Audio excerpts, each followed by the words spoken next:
नमस्कार। आप सुन रहे हैं द बॉलीवुड रेडियो और मैं हूं आपके साथ आकाश। दोस्तों, किस्सा रेखा का है और बात 70 के दशक की। एक बार एक इंटरव्यू में रेखा ने कहा था कि इस हकीकत से कोई फर्क नहीं पड़ता कि वो एक शादीशुदा मर्द हैं, एक गुलाब तो गुलाब ही रहेगा। ये बात रेखा ने अमिताभ के लिए कही थी। अपनी शुरुआती फिल्मों की कामयाबी के बाद रेखा ने 1972 के आसपास बंबई में एक फ्लैट ले लिया था। 18 साल की उम्र में अजंता होटल का कमरा छोड़कर वो जुहू के बीच अपार्टमेंट्स में रहने आ गई और इसी बिल्डिंग में एक्ट्रेस जया भादुड़ी भी रहती थी, जो अब तक एक सशक्त अभिनेत्री के रूप में अपनी अदाकारी का लोहा मनवा चुकी थी। उनके बारे में कहा जाने लगा था कि वो मुख्य धारा और गंभीर दोनों ही तरीके के सिनेमा के लिए बिल्कुल फिट हैं। बहुमुखी प्रतिभा की धनी जया भादुड़ी ने थोड़े से वक्त में ही इंडस्ट्री में अपनी एक अहम जगह बना ली थी। रेखा और जया ने अपनी फिल्मी करियर की शुरुआत लगभग एक ही समय में की थी, लेकिन बतौर एक्ट्रेस दोनों के ग्राफ में जमीन आसमान का सा फर्क था। रेखा अपने अभिनय को कतई गंभीरता से नहीं लेती थी। उनके बारे में चर्चा उनके काम से जुड़ी होने की बजाय उनकी निजी जिंदगी और बयानबाजी से जुड़ी होती थी। मैं काम को मज़ा समझकर करती हूँ। मैं शूटिंग से उसी तरह भागती हूँ जैसे लड़कियां अपने कॉलेज बंक करके भागती हैं। फ़र्क सिर्फ इतना है कि वो कॉलेज को फीस देती हैं, जबकि यहाँ निर्माता मुझे पैसे देते हैं। मैं बहादुर हूँ, लेकिन अब उन निर्माताओं से डर लगने लगा है जो हर वक्त मेरे पीछे पड़े रहते हैं, मुझे हर वक्त ढूंढते रहते हैं, मुझे फ़ोन करते हैं। मैं अपने दोस्तों के घर में छिप जाती हूँ और अगले दिन सेट पर पहुंचकर बीमार होने का नाटक करती हूँ।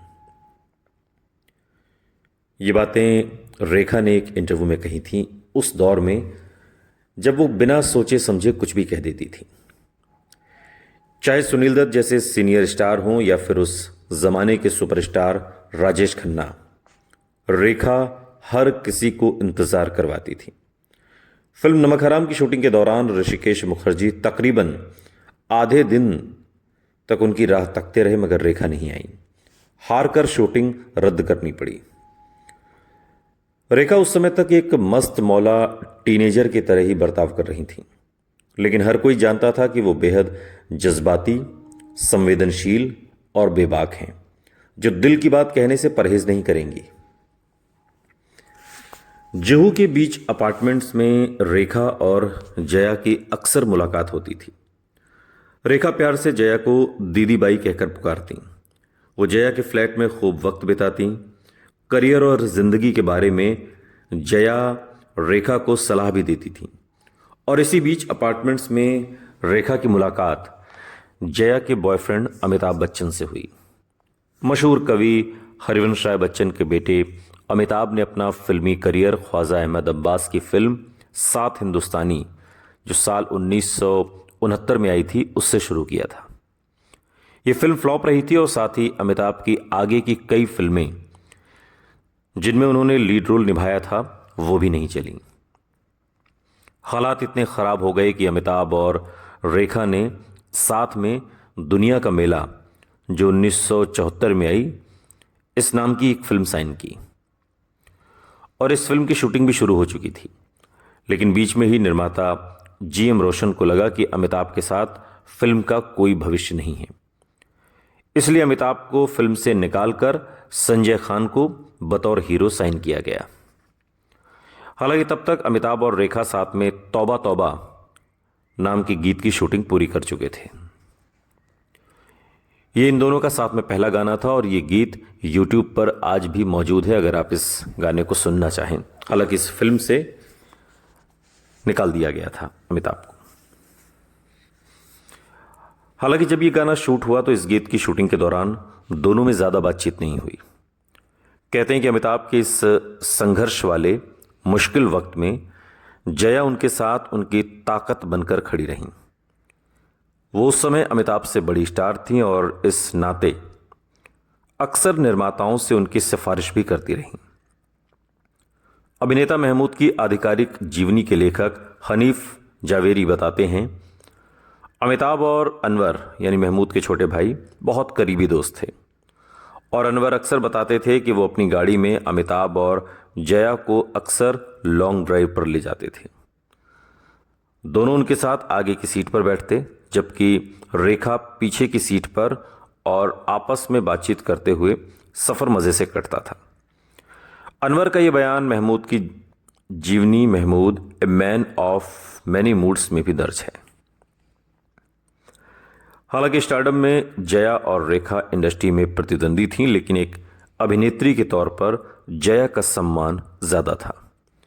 एक इंटरव्यू में जया से रेखा के बारे में सवाल किया गया तो जया ने कहा कि रेखा एक अभिनेत्री के तौर पर खुद को गंभीरता से नहीं लेती।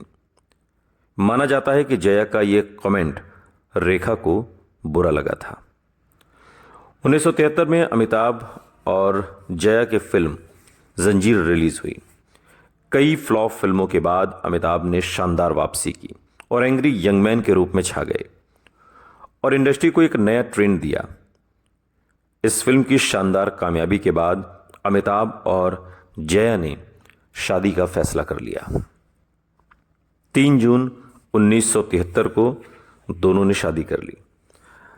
हालांकि जया को इस शादी में नहीं बुलाया गया और रेखा को इस शादी में नहीं बुलाया गया और ये बात उन्हें बहुत बुरी लगी। एक इंटरव्यू में उन्होंने कहा था कि एक वक्त था जब मैं जया को अपनी बहन मानती थी। मैं सोचती थी कि वो सच्ची हैं क्योंकि वो बहुत गंभीरता से बात करती हैं और मुझे बड़े स्नेह से सलाह भी देती हैं, लेकिन अब मुझे लगता है कि वो हर ऐरे गहरे को सलाह देती रहती हैं। वो बस सब पर हावी होना चाहती हैं और वो भी तब तक जब तक उन्हें अपना फ़ायदा दिख रहा हो। रेखा यहीं नहीं रुकी।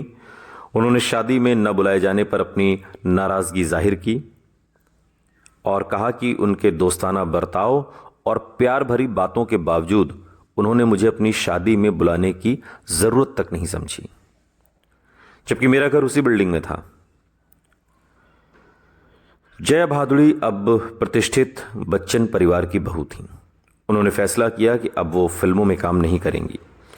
जो फिल्में पहले उन्होंने साइन की हुई थीं वो उसे ही पूरा करने में जुट गईं और रेखा एक बार फिर चली गईं। इस बार किसी मर्द ने रेखा को नहीं छला था। इस बार रेखा को एक महिला ने छला था रेखा के हिसाब से, और वो कोई और नहीं बल्कि जया बच्चन थी।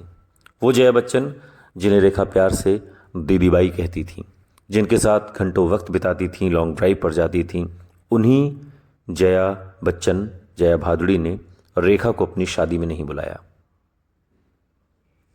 कुछ तो मजबूरियां रही होंगी, यूं ही कोई बेवफा नहीं होता। सुनते रहिए द बॉलीवुड रेडियो, सुनता है सारा इंडिया।